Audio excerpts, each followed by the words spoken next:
Hey guys, welcome back to another video. And as you can see, I'm gonna be reacting to some facts you didn't know about the Minions. It's actually pretty dark. Yeah, it is. It's about the Nazis, victims, like victims that the Nazis killed during World War II. And basically, it's like Jewish people, because Hitler didn't like Jewish people, same as Donald Trump doesn't like Mexican people. Shut up. And also, my cousin, we were fighting like a couple days ago, like yesterday, I think.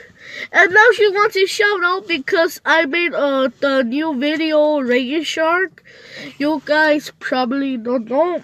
I did it 2 days earlier. So yeah, let's just get right into it. Shout out to you, Emily. You're annoying. Shut up. Okay, let's go. Everyone knows the Minions these days. Even if one hasn't ever seen a film with them in it, they've become integrated into our modern pop culture. But despite how recognizable they are, there are some facts about them that you may not be privy to. From their mysterious and perhaps shocking origins to how they were designed, there are definitely some surprises here. Be sure to subscribe to Screen Rant to get more awesome videos like this on the daily. But before we get started, can you guess the film based off of these emojis? Alright, do you know what any of this means? Hit the subscribe button. No, Lucky Punch? No. Lucky Punch? Strong punch. No, that's Fist Lucky? I don't know. Fist bump? I don't know. I think it's fist bump. It might be. It might be.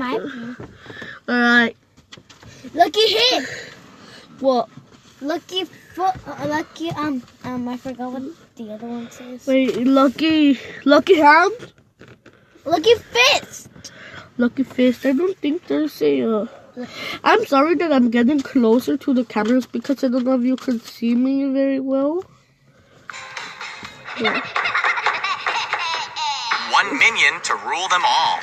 There are countless numbers of wacky yellow minions in the Despicable film franchise and extended media properties. Seriously, try counting them all. You'd think that with that many little critters running around, they'd have a fair amount of voice actors handy to supply some unique voices. After all, the Minions film has 3 of them running about on their own special mission. But therein lies your mistake.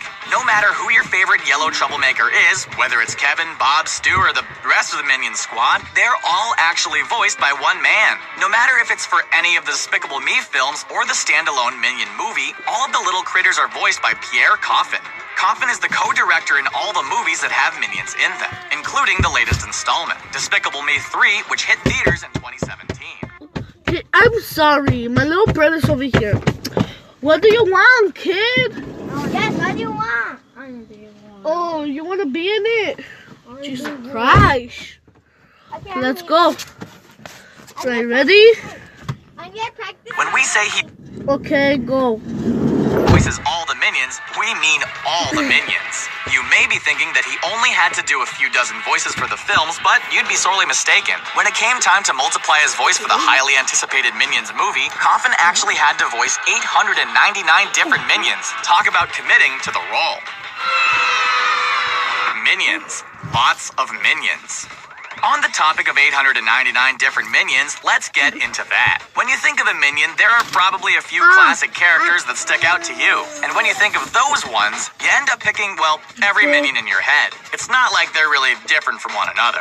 Well, despite how similar these yellow critters are, there's actually a whole bunch of them in existence. The animators could have done it the easy way and just replicated some of the Minions in the background. None would be any wiser except for the most eagle-eyed fans out there. But the team wasn't going to take the easy way out when it came to their Despicable films. On the poster for Despicable Me 2, there are in fact quite a fair many Minions to count. Want to venture a guess?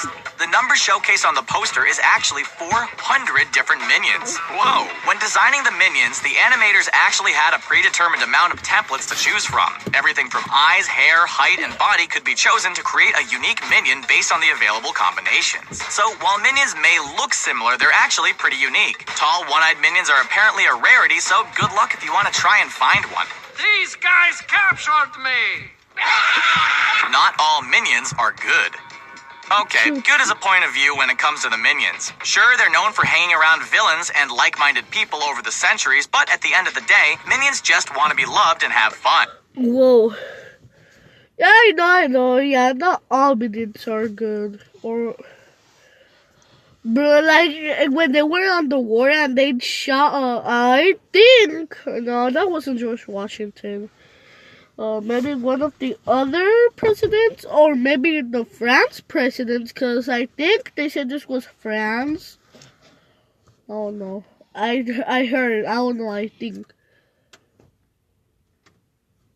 Bro, you Gucci gang?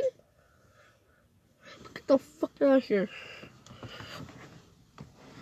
Is that too much to ask for? Well, that's all fun and games, but there are some other minions that would have things a little different than our favorite yellow critters. Yes, we are of course referring to the nefarious purple minions. Unlike the titular minions, who served Gru in the Despicable Me films and evolved over time from a single-celled organism, the purple minions actually came into existence from a serum. The PX-41 serum, to be exact, which was designed solely for engineering completely evil minions. With the use of the serum, a regular and mischievous yellow minion will transform into a purple variation.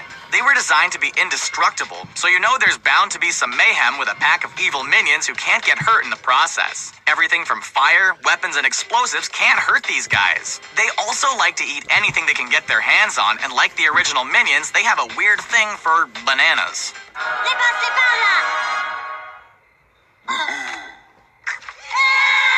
Minion speak is actually a language. Trying to understand the minions is a bit of a challenge in itself. It honestly sounds... Wait. I think I know why. So, in this video, you're gonna hear early about the, I don't know if it was this one or another one. Another video, but they say that the creator of Minions, stop! Turn them off! That's what I'm Turn doing. it off. Jesus Christ. Oh, like, he got inspired by the Nazis for some fucking reason. And, like, that's why the minions are like that. And I think they're speaking Germany. Fucking shit. I think they're speaking German.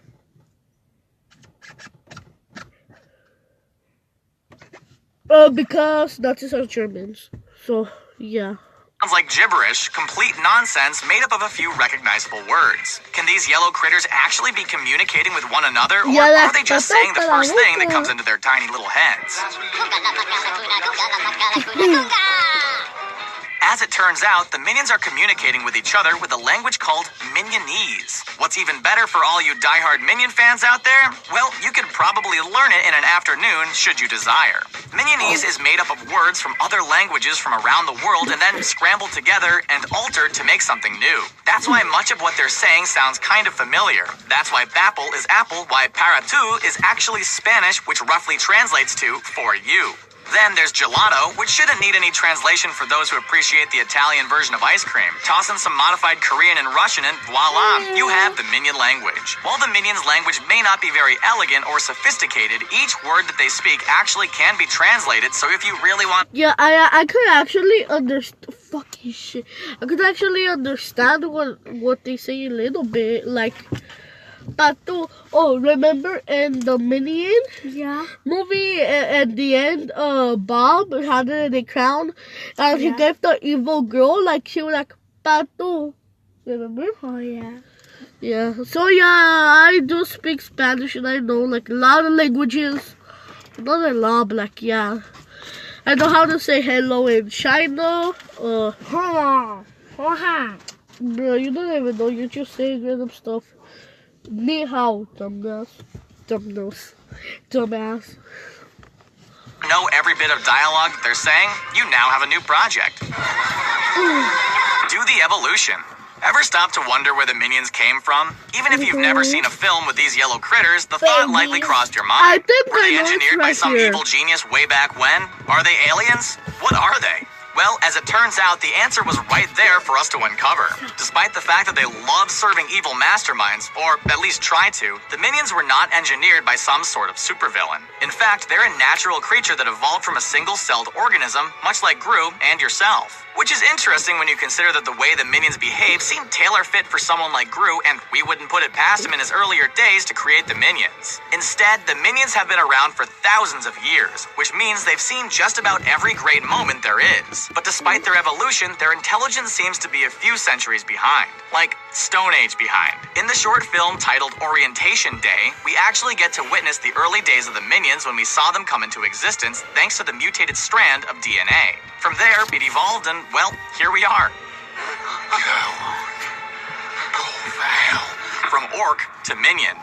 When it came time to design the minions, you can imagine that the animators and directors were adamant about making a symbol that would resonate with youngsters. In the end, that's the strategy that came through, but did you know that the minions actually had a much more hideous design in mind? While the yellow critters may sell a lot of merchandise and movie tickets based on their charming personality and cute little looks, things may have been different if they went ahead with the original plan. The early concept was to have the minions appear as orcs, not unlike those from Warcraft or the Lord of the Rings films. Yikes, not sure how well that would go over with the young ones. Because the studio, directors, and animators wanted the audience to care for Gru in the first Despicable Me, the minions were changed in order to make him a more sympathetic character. In order to do that, Pierre Coffin decided to surround him with cute incompetence, which sounds way more appealing than a bunch of ugly orcs. Now that's evil villain territory. But what do you think? Should the minions have remained in their original orcish designs, or are the yellow critters we know today the right move for the franchise? Let us know down in the comments.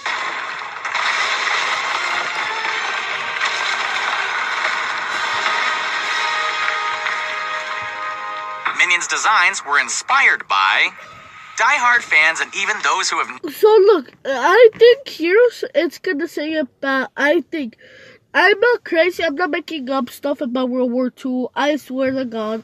I remember I saw a video like this that was inspired by Hitler and all that. I'm not kidding. I think it's this one. I don't know. It might not Ever be. seen a Despicable Me film know what a minion is. Their image has been plastered all over billboards, toys, commercials, and other marketing material. Seriously, they're everywhere now. But how did the minions come to be design-wise? Well, there's an answer for that too, as the minions have their own roots in some pretty impressive pieces of pop culture. When designing the minions, the animators and directors wanted something memorable and lovable. So they looked to other films and properties to find inspiration. One of the lead pieces of inspiration for the minion design was actually the Jawas from Star Wars. It's not too hard to imagine that, to be honest. The similar features, the childlike personality, and the unusual language. But the comparisons don't end on the sands of Tatooine. The minions were also inspired by the Oompa Loompas from the original Willy Wonka and the Chocolate Factory film. Much like the minions, the Oompa Loompas have an unusual fascination and dedication to their fearless leader. They also love eating and singing. Sounds familiar. One has to wonder what would happen if the minions ever walked into a bar and met some Jawas and Oompa Loompas, though.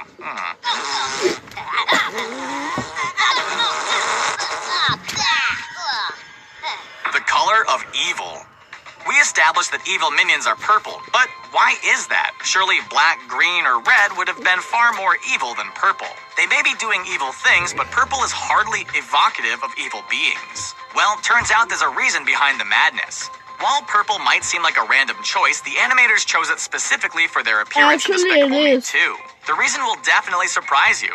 We, the audience, are supposed to root for the yellow minions, while they're opposite both in terms of the narrative and the opposite end of the color spectrum are the purple variations. So in this case, yellow equals good while purple is bad. It's a simple color coding technique to allow young children to associate opposites and their respective colors. As if they really needed any help knowing the purple minions were on the other side, though. So where did the inspiration for the purple minions come from? Well, turns out that the Looney Tunes had a part in that. Whenever Tweety Bird would drink a potion, she'd turn into a terrifying monster behind Sylvester's back. Bearing this in mind, the animators and directors created a new minion that would be far more terrifying than the small and cute originals. Banana? One small step. We mentioned before that the purple minions are basically indestructible chaos monsters. No weapon can harm them. But what about the yellow minions, who evolved as opposed to being engineered? Well, turns out the minions are just as stubborn and don't know how to get hurt. In fact, they have some pretty unique abilities. Thanks to their mutation, the minions, for whatever reason, ended up evolving a defense mechanism for surviving in space. We're not sure why, but there's a good chance that the cells knew the minions would be up to no good and wanted to cover as many bases as possible for the future. So that means their mutation covers both space breathing and surviving the harsh climates of the Great Nothing. Aw man, I wish my cells would mutate like that. Since they have such impervious resistance to frost and lack of oxygen, the minions could actually go swimming in the Arctic and then dive underwater without any gear or assistance. We'd like to think that they served a master who had a sweet evil lair in the Arctic. Prequel story, anyone? Watching the minions interact with a couple of penguins would also be a great viewing experience, but the lack of bananas would mean that any Arctic trip, whether it was for an old master or a future mission, would be short-lived. Minions were created by Nazis? Okay, this is a wild one, but it's definitely... Okay, yeah, I told you, I thought it wasn't gonna happen. Actually, Nazis are the ones that created them because they used to put like the Jewish, I don't know if it was the, oh yeah, it's because they used to put people in tanks and put gas in it, or burn them alive, and then after, to see if they actually die, they will go in, put on their suits, for they want to breathe out the bad stuff, and like just stab everybody with a knife to make sure that they were all dead. Or at least that's what I think they did. Or the minions could have been the Jewish people that got killed. Intriguing. We all know the minions are downright playful and equally mischievous. Nothing exactly sinister going on there, which is odd considering they worship villains. But what if the minions had a connection to the greatest villain of all time? This is an idea going about that the minions are actually inspired, in part at least, by the Jewish children who were taken by the Nazi forces during the Second World War. Why were these kids taken? Well, the German scientists needed human samples to conduct their tests and saw no problem in using these prisoners. One such test had I used to see this movie. Okay, I got tired of going over there. I've seen this movie. It's the boy in the striped pajamas, and the kid over here in the, for me it's the right. For you, it might be the left. But the kid without the hat, his dad is a Jewish person, and he's in jail. And then the kid over there with the hat, his dad is actually a Nazi, and but like he wants to sneak in Nazi prisoner for he could play with the other kid. Deal with the children being subjected to various gases and had to wear a specialized helmet to protect them from hard, or rather to test the efficiency of the experiment. The masks in question bear a striking similarity to the general design of the minions. One giant glass panel is evocative of some of the minions' singular eye, and the shorter stature of the kids would coincide with both the height of the minions as well as their general immature behavior. Whether or not the creators of the minions had this in mind when making the concepts for the minions remains to be seen, as they haven't confirmed this connection. That's it for now, everyone. Which minion fact blew you away the most? Was there one that we missed, or one that you totally had no idea about? Are you hoping for a Minions 2 or a Despicable Me 4? Let us know in the comments below, and be sure to like this video and subscribe to the channel to get more videos like this one added to your playlist. Thanks for watching. Oh, and of course, the answer to our emoji question is... have a good one. Fan club?